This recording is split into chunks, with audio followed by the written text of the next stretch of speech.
नमस्कार। स्वागत है आप सभी का आज के इस वीडियो में। आज हम बात करेंगे एक ऐसे मानसिक रोग के बारे में जो पूरी दुनिया में सबसे ज्यादा लोगों को प्रभावित कर रहा है। यह है डिप्रेशन या अवसाद।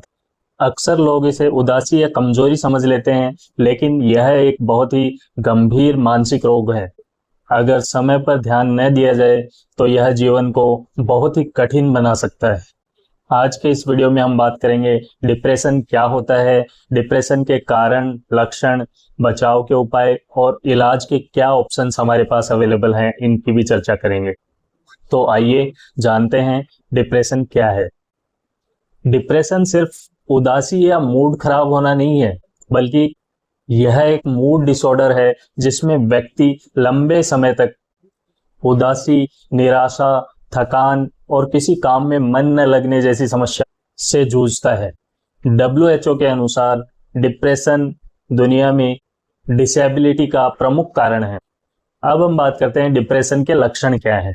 लगातार उदासी या खालीपन का एहसास, मनपसंद चीजों में भी रुचि खत्म हो जाना, नींद की समस्या जैसे बहुत ज्यादा सोना या फिर बहुत कम सोना, भूख और वजन में बदलाव, लगातार थकान, ऊर्जा में कमी, एक अपराध बोध या गिल्टी फील करना और स्वयं को बेकार महसूस करना, कहीं भी फोकस करने में और डिसीजन लेने में प्रॉब्लम आती है, और साथ ही सुसाइड्स की थॉट या खुद को नुकसान पहुंचाने की थॉट्स माइंड के अंदर आने लगती है। खुद को नुकसान पहुंचाने के लक्षण अगर 2 हफ्ते से ज्यादा रहते हैं तो यह डिप्रेशन हो सकता है। अब हम बात करते हैं डिप्रेशन के कारण क्या है। डिप्रेशन का कोई एक कारण नहीं है, इसके पीछे कई कारण हैं। सबसे पहला बायोलॉजिकल कारण या जैविक कारण। हमारे ब्रेन के न्यूरोट्रांसमीटर्स जैसे सेरोटोनिन, डोपामिन का असंतुलन। कुछ आनुवंशिक कारण हो सकते हैं, जैसे परिवार में डिप्रेशन या एंजाइटी जैसी साइकोलॉजिकल बीमारियों की हिस्ट्री होना। कुछ मनोवैज्ञानिक कारणों में जैसे बचपन का कोई आघात, तनाव, आत्मसम्मान की कमी। सामाजिक कारण जैसे बेरोजगारी, अकेलापन, अधिक कठिनाइयां या रिश्तों में समस्याएं। इन सभी कारणों का मिश्रण मिलकर डिप्रेशन को जन्म देता है। अब हम जानते हैं डिप्रेशन के प्रकार कौन कौन से हैं। डिप्रेशन के कई प्रकार होते हैं, जिनमें सबसे पहला है मेजर डिप्रेसिव डिसऑर्डर। इसमें लक्षण बहुत अधिक लंबे समय तक बने रहते हैं और लक्षणों की गंभीरता ज्यादा होती है। दूसरा है परसिस्टेंट डिप्रेसिव डिसऑर्डर्स। इसमें लक्षण हल्के होते हैं लेकिन लंबे समय तक बने रहते हैं। नेक्स्ट है सीजनल अफेक्टिव डिसऑर्डर। यह मौसम बदलने पर होने वाला डिप्रेशन है, जो मौसम के चेंज के साथ व्यक्ति के मूड में चेंज होने के हिसाब से डिप्रेशन हो सकता है। अगला है पोस्टपार्टम डिप्रेशन, जो महिलाओं में डिलीवरी के बाद या प्रसव के बाद हो सकता है। डिप्रेशन का अगला प्रकार है बाइपोलर डिप्रेशन। बाइपोलर डिसऑर्डर में डिप्रेशन और अत्यधिक उत्साह दोनों ही फेजेज साथ साथ रहते हैं। अब हम बात करते हैं डिप्रेशन की जांच कैसे करें। डिप्रेशन की पुष्टि हमारा साइकेट्रिस्ट या डॉक्टर या मनोचिकित्सक लक्षणों, बातचीत और कुछ स्केल्स जैसे PHQ-9 से करते हैं। इसमें ब्लड टेस्ट या स्कैन जैसी जांचों की जरूरत नहीं पड़ती है। अब हम बात करते हैं डिप्रेशन का इलाज क्या है। सबसे अच्छी बात यह है कि डिप्रेशन पूरी तरह से इलाज योग्य है। इलाज के प्रमुख तरीके हैं।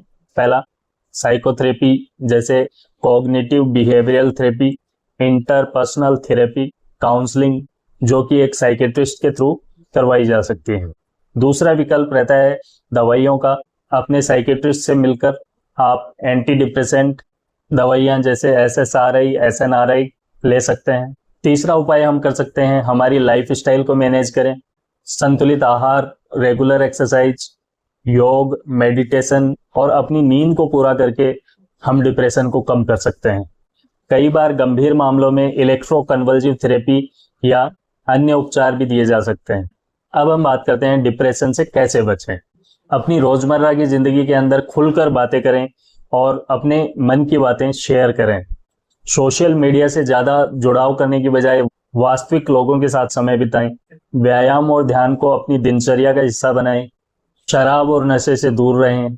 अगर जरूरत महसूस हो तो तुरंत स्पेशलिस्ट से सलाह लें। अगर डिप्रेशन एक आपात स्थिति बन जाता है, जैसे किसी को आत्महत्या के विचार दिमाग में आ रहे हैं या अपने आप को नुकसान पहुंचाने के विचार बार बार दिमाग में आ रहे हैं, तो तुरंत नजदीकी साइकेट्रिस्ट से संपर्क करें या भारत में उपलब्ध किरण हेल्पलाइन के ऊपर कांटेक्ट करके अपनी समस्या शेयर करें। यह किरण हेल्पलाइन 24/7 उपलब्ध रहती है। तो दोस्तों, डिप्रेशन एक गंभीर लेकिन इलाज योग्य बीमारी है।